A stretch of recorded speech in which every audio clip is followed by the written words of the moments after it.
Hi everybody, Kenneth G. Hasty here once again. Today's video is called Poorly Trained Salespeople Cost Companies a Lot of Money. So what do I mean by that? Well, for starters, when you get a salesperson out in the field, if they aren't knowledgeable enough about your product, if they don't have fair, reasonable, or ideally good selling skills, or if they have a bad attitude, they're not going to sell very well, and therefore the company's not going to do well.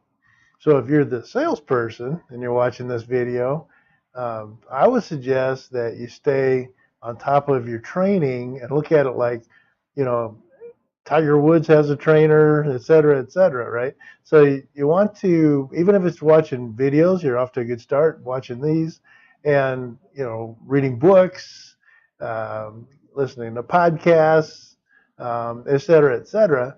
But, stay current on your craft, and even if you're a really good salesperson, we all tend to get in ruts and you want to stay on it. And I commend you for watching this video.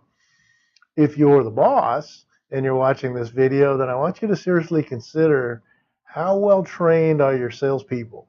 This starts with onboarding from the time you hire people, even the type of people you hire. So you onboard them.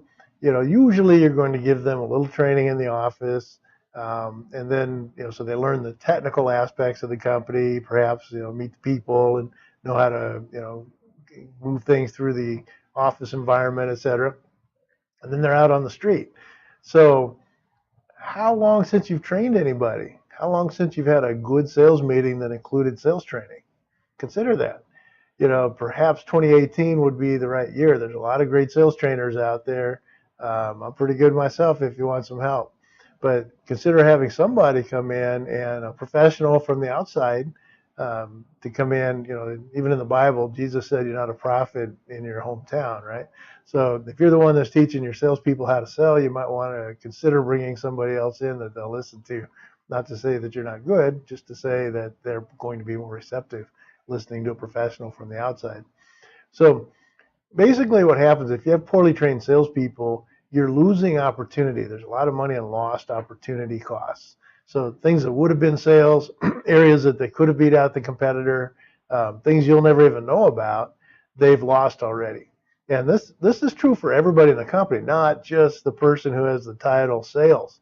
It's from the person who answers the phone to the customer service, to anybody in technical, anybody who is customer facing, anybody who interacts with a client is, they are the company at that point. So therefore, they are selling for your company, either good or bad, right then. So what I always tried to do when I was running companies and big sales operations is I would bring in, when I had a sales meeting for a lot of the specific training, I would bring in virtually everybody in the company who was customer facing. And you know what? They loved it. They hadn't had any kind of formal training. They didn't know what they didn't know. And it helps everybody to go forward with your mission as a company and be very successful. And we want you to be very successful. So that's what I have to say today. Just be mindful of your sales training, because if you're not training your salespeople, or if you're a salesperson and you're not getting training, it's costing you money. So I'm Kenneth G. Hasty. I'm a professional business growth consultant. I'm the guy you call when you want to grow your big or your small company into a bigger company. And you can check me out at kennethghasty.com. You can send me an email, kenneth@kennethghasty.com. Or if you'd like to talk a little business, I'll even put a link to my calendar, and you can set up a phone conversation, and we can just talk and see if I can help. Anyway, thanks everybody. Kenneth G. Hasty signing off, and talk to you later. Take care. Bye.